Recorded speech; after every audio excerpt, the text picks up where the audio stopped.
बड़नगर तहसील के अधिकांश ग्रामों में सोयाबीन फसल बर्बाद, पीला मोज़ेक रोग और व्हाइट स्टिक कीड़ा बना विलेन। साल 2020 जब से शुरू हुआ है तब से आफत थमने का नाम ही नहीं ले रही है।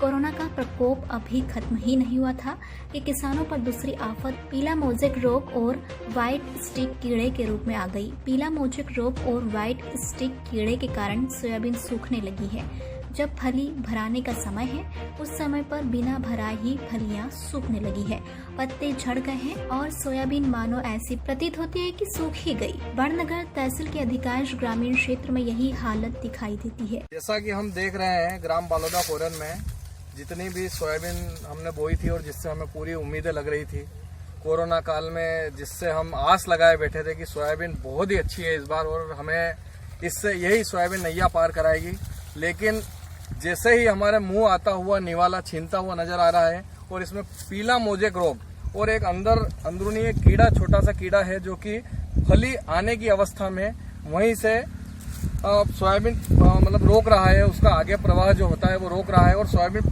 पूरी तरह सूखती जा रही है। हम हमारे गांव के किसान जीवन लाल मकवाना से बात करना चाहेंगे कि ये जो इनकी खेत में सूखती हुई फसल को देखकर इनको किससे आस है और ये क्या सोच रहे हैं, अभी क्या करेंगे आगे? बस सरकार पे ही भरोसा है। कुछ आपको उम्मीद है कि कुछ हो पाएगी सोयाबीन थोड़ी बहुत? यहाँ पे भी नहीं हो पाएगी, कुछ भी नहीं हो पाएगी। हाँ, लग तो ऐसा हमें भी रहा है कि फलियां वहीं सूख रही है और आगे कोई उम्मीद नहीं लग रही है कि कुछ आना है। अब शिवराज मामा पर उम्मीद लगाए बैठे हैं हमारे किसान।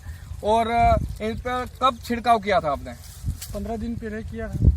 15 उससे कुछ असर हुआ? 15 दिन पहले तो पीला मोज़ेक रोग नहीं आया था, आपने इल्लियों के लिए किया होगा, लेकिन उसका प्रभाव पीला मोज़ेक रोग पे नहीं आया और फलियां जहाँ के जहाँ रुक गई है। अब आपको नहीं लग रहा कि ये फलियां भराएगी? अब नहीं लग रहा। ठीक है, धन्यवाद। इस संबंध में बड़नगर कृषि विकास अधिकारी मूलचंद काग से फोन पर चर्चा करने पर उन्होंने बताया कि अब जब फसलें 70 से 75 दिन की हो गई है, अब कोई सी भी दवा छिड़काव करने पर सोयाबीन में कोई विशेष फायदा नहीं होने वाला है, क्योंकि सोयाबीन अब अंतिम अवस्था में है। ऐसे में किसानों की उम्मीद टूटती नजर आ रही है। अब किसानों को फसल बीमा पर ही आस है कि फूल न सही पंखुड़ी ही हासिल हो जाए। हालांकि इस ओर अभी क्षेत्र के जनप्रतिनिधियों का ध्यान नहीं गया है, लेकिन किसानों की हालत बद से बदतर होती जा रही है। जब हमारी टीम बालोदा कोरन पहुंची तो फसलें पूरी तरह सूखती हुई और किसान उदासी और निशान का भाव लिए प्रकृति के आगे बेबस है। मुख्यमंत्री शिवराज सिंह से उम्मीद लगाए बैठे हैं कि वह उन्हें कम से कम फसल बीमा तो दिलवा ही दे। रश इंडिया न्यूज के लिए बड़नगर से सत्यम गहलोत की रिपोर्ट।